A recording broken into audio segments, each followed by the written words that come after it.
Hello students, welcome to DMSM classes. आज हम आपके लिए साइंस के कुछ शॉर्ट क्वेश्चन लेकर आए हैं और कुछ मार्कशीट के क्वेश्चन लेकर आए हैं जो आपको परीक्षा के दृष्टिकोण से बहुत ही इंपॉर्टेंट है। तो पहले क्वेश्चन की बात कर लेते हैं कि प्रकाश की किरण गमन करती है। आपका ऑप्शन है ए सीधी रेखा में, बी टेढ़ी रेखा में,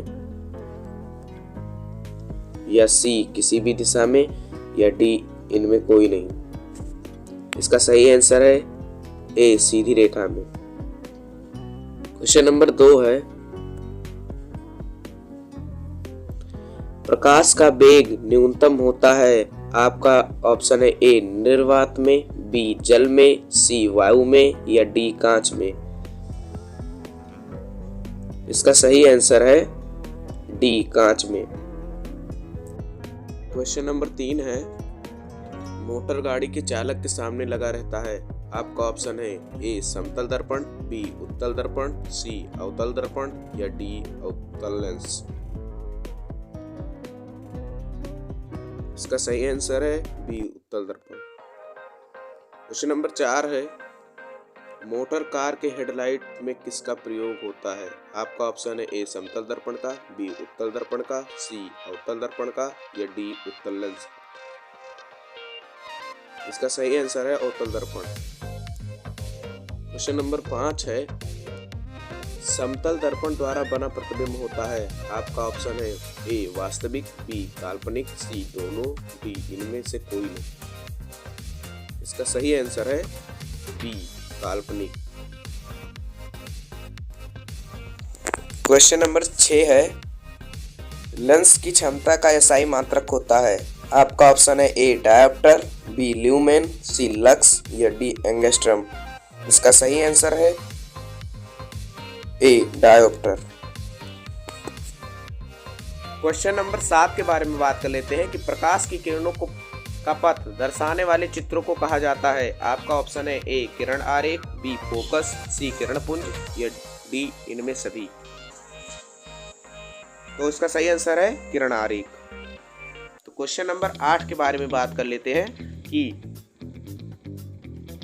लेंस में मुख्य फोकस की संख्या कितनी होती है। आपका ऑप्शन है ए 2, बी 1, सी किरण 3, या डी कोई नहीं। तो जो लेंस होता है उसकी मुख्य संख्या होती है 2।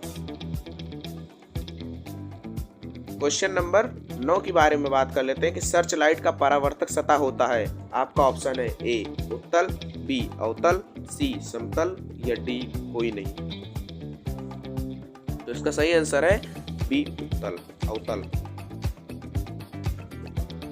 क्वेश्चन नंबर 10 के बारे में बात कर लेते हैं, प्रकाश के किरणों के समूह को कहते हैं। आपका ऑप्शन है ए प्रकाश स्रोत, बी किरण पुंज, सी प्रदीप, या डी प्रकीर्णन। सही आंसर है किरण पुंज।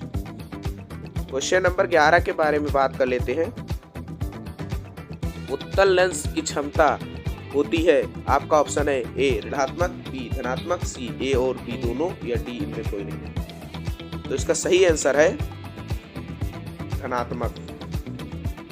क्वेश्चन नंबर 12 के बारे में बात कर लेते हैं कि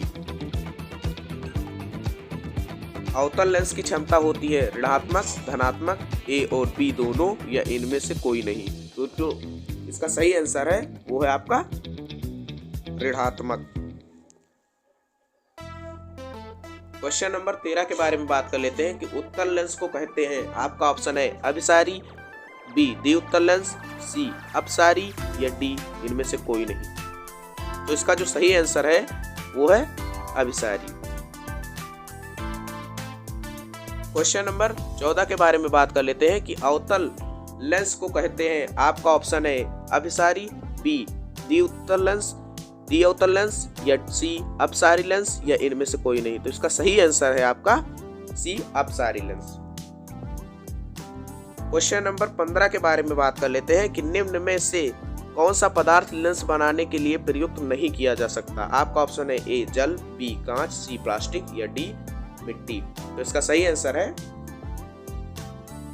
डी मिट्टी। क्वेश्चन नंबर 16 के बारे में बात कर लेते हैं कि किस दर्पण में से हमेशा वस्तु से छोटा प्रतिबिंब प्राप्त होता है। आपका ऑप्शन है ए समतल, बी उत्तल, सी अवतल, या डी कोई नहीं। तो इसका सही आंसर है बी उत्तल। क्वेश्चन नंबर 17 के बारे में बात कर लेते हैं कि किस दर्पण से वस्तु का बड़ा प्रतिबिंब बनता है। आपका ऑप्शन है सी ए समतल, बी अवतल, डी सी उत्तल या डी कोई नहीं। तो इसका सही आंसर है अवतल। क्वेश्चन नंबर 18 के बारे में बात कर लेते हैं। प्रकाश के परावर्तन के कितने नियम हैं। आपका ऑप्शन है ए 1, बी 2, सी 3 या डी 4।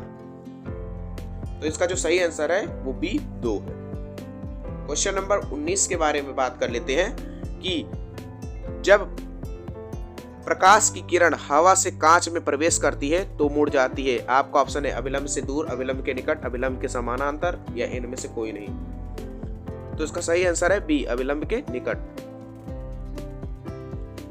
क्वेश्चन नंबर 20 के बारे में बात कर लेते हैं। फोटोग्राफी कैमरा का अभिदृश्यक होता है। आपका ऑप्शन है उत्तल लेंस, बी अवतल लेंस, सी उत्तल दर्पण या डी अवतल दर्पण। तो इसका जो सही आंसर है वो है हमारा उत्तल दर्पण। प्लीज हमारे वीडियो को लाइक करें, चैनल को सब्सक्राइब करें। Thanks for watching.